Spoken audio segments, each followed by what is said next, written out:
ముంబై నుంచి డెహ్రాడూన్కు వెళ్లాల్సిన ఇండిగో ఎయిర్లైన్స్కు చెందిన 6E5032 విమానానికి పక్షి ఢీకొట్టింది.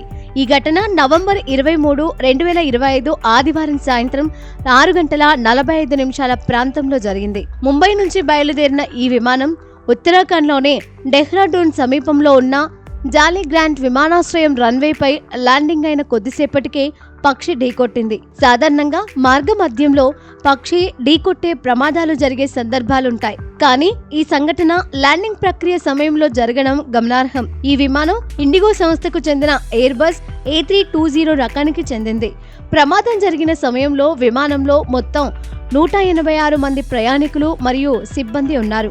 ప్రమాదం తరువాత పైలట్లు అప్రమత్తంగా వ్యవహరించడం వల్ల ప్రయాణికులందరూ సురక్షితంగా బయటపడ్డారు. పక్షి ఢీకొనడం వల్ల విమానం ముందు భాగంలో ఉండే నోస్ స్వల్పంగా దెబ్బతింది.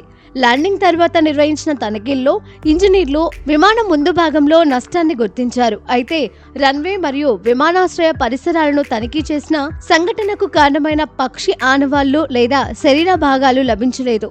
ఇండిగో సంస్థ అధికార ప్రతినిధి ఈ ఘటనపై అధికారికంగా ప్రకటన చేస్తూ ఇది పక్షి ఢీకొనడం వల్ల జరిగిన మెయింటెనెన్స్ అవసరమని పేర్కొన్నారు.